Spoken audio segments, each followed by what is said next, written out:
The truth is always more heroic than the hype. By making up these false stories is exactly what Jessica said. It's you're diminishing their true heroism. It may not be pretty, it may not be like out of a John Wayne movie, but that's not what war is all about.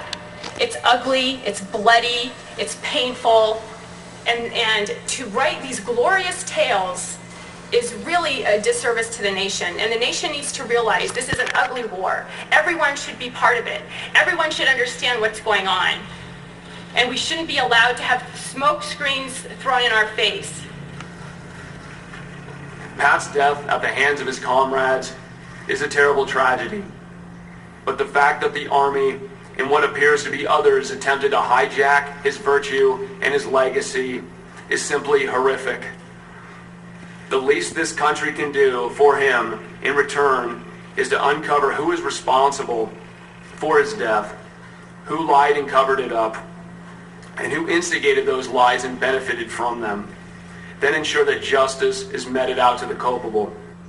Joining us now is the chairman of VoteVets.org, John Soltz, who served in Iraq from May to September of 2003. Thanks for being with us, John. Oh, thanks so much. My pleasure. I want to know what you thought as Tillman's family was just giving this heartbreaking testimony on Capitol Hill about having been lied to and accusing politicians of being concerned with their own images than telling the truth, while the politicians of all stripes were spinning their sides on this budget battle. What did you think about that?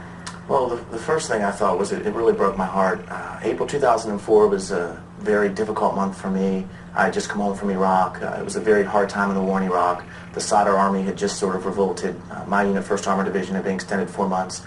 We had contractors burned at the stake in Fallujah. And now you have in Afghanistan, you have the situation with Pat Tillman. And I'll never forget where I was when he died. And to see his parents go through this pain and his brother, and you hear the stories of Jessica Lynch, and the president is our commander-in-chief. He owes that family an apology. And the fact that they haven't gotten it in the last 3 years is absolutely horrific to the people who serve in our armed forces. And if the president wants to support the troops, he can start by apologizing to Pat Tillman's family.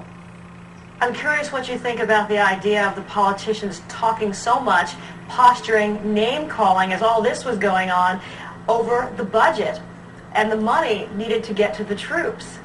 Well, I think it's ironic that they come hand in hand. Pat Tillman's death was used for political purposes. He's an individual who is a hero, who served in the Army to kill or to be part of the military to defeat Osama bin Laden or to apprehend the man who attacked this country.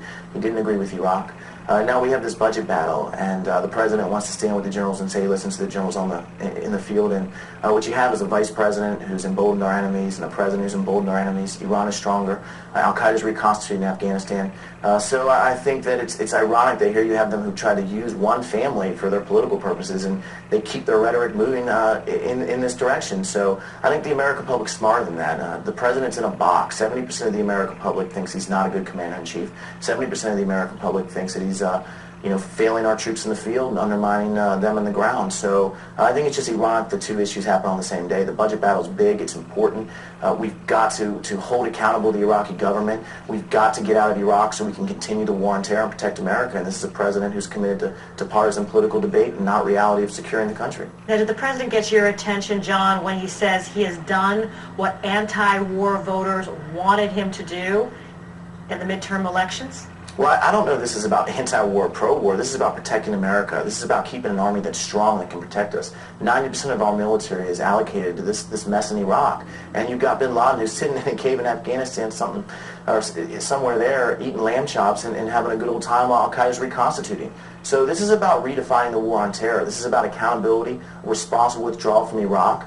This isn't about being anti-war. This is about protecting America. It's about keeping our National Guard in reserve so they can deal with situations like Hurricane Katrina. The president's off base, and he's a limited man in his ability to be commander-in-chief, and he continues to show those limitations when he engages in this type of rhetoric. Let's talk about accountability before I let you go. Vice President Cheney today accused Majority Leader Reid of cutting off funding. Can it be argued the White House is trying to blame the Democrats for something the president is actually threatening to do himself if he vetoes this bill? The president is punting the football. If he wanted to win this war, he would do something that he hasn't done the entire war, which is ask the American country to sacrifice. So, look, the bill that went to the president, it's got $450 million extra for traumatic brain injury. It's got $350 million more for post-traumatic stress disorder. It's got another $25 million to pick up their mess that they made over at Walter Reed because they failed as leaders. I don't know what to say about the vice president other than he's totally unqualified to talk about these issues. He's never served in the military. He doesn't understand the sacrifice. And it's on the president to sign this bill, which is to hold accountable the Iraqi government, get a responsible withdrawal, and give the troops what they need. If they veto it, they're vetoing support for the troops. John Soltz, the chairman of VoteVets.org, thanks for being with us tonight. Oh, thank you so much.